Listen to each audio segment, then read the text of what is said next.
If you want your French to sound natural, not textbook French, but the way native speakers actually talk, you're in the right place.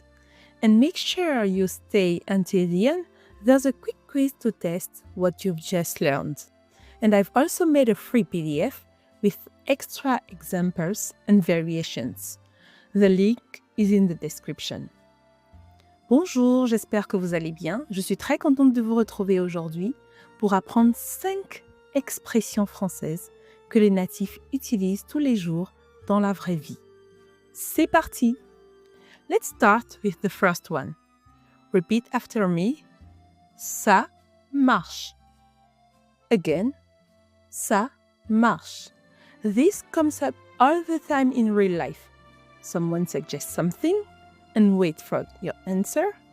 In French, people don't say d'accord every time. What you'll hear much more often is ça marche. So let's say someone asks you, on se voit à 6 heures? Ça marche. You'll also hear, ok, ça marche. Oui, ça marche.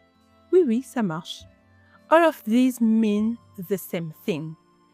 It's basically, okay, sounds good. That works for me.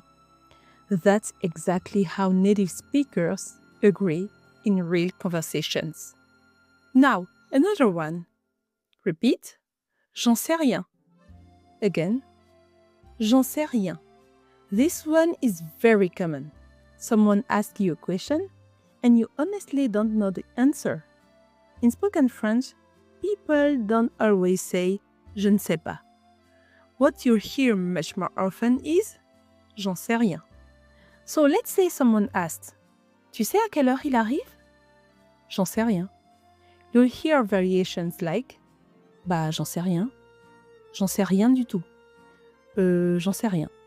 That simply means I have no idea. Very natural, very native. Quick note before we continue. If this kind of French is useful to you, make sure you subscribe. That's exactly what we do here. Alright, this next one is important. Repeat. C'est bon. Again. C'est bon.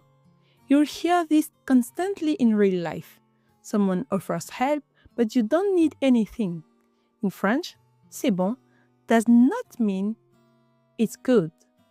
It means it's enough. It's done. No need. So imagine this. Je peux t'aider? Non, c'est bon. You'll also hear, oui, c'est bon. C'est bon, merci. Native speakers use this to close situation naturally. Let's keep going. Repeat. Je vois. Again. Je vois. This one is about reacting. Someone explains something to you step by step. There's real information, not just a yes or no decision. For instance, donc tu dois remplir ce formulaire, puis attendre la confirmation. Ah, je vois. That's how native speakers react when they understand something. It's basically, I see, I get it. So, last one. Repeat. On verra. Again. On verra. This one comes up a lot with plans. Someone invites you to do something tomorrow, but you haven't decided yet. Native speakers say, on verra. For example, tu viens à la fête demain? On verra. You also hear, d'accord, on verra. Oui, on verra. That means, we'll see, maybe, not decided yet. These 5 expressions don't sound impressive, but native speakers use them every single day.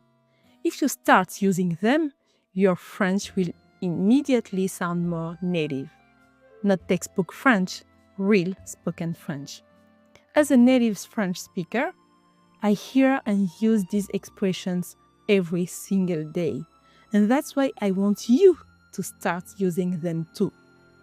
Alright, let's check quickly. Someone suggests a plan and you agree. What do you say? Ça marche, exactly. Now, another one. Someone invites you to do something tomorrow and you haven't decided yet. What do you say? On verra, that's it. Voilà, c'est tout pour aujourd'hui. Merci de m'avoir écouté jusqu'au bout. J'espère que cette vidéo vous a été utile. Si vous voulez aller plus loin, je vous conseille de regarder la vidéo qui s'affiche ici, où je vous montre les erreurs que la plupart des anglophones font en français et surtout comment les éviter. À très bientôt dans la prochaine vidéo.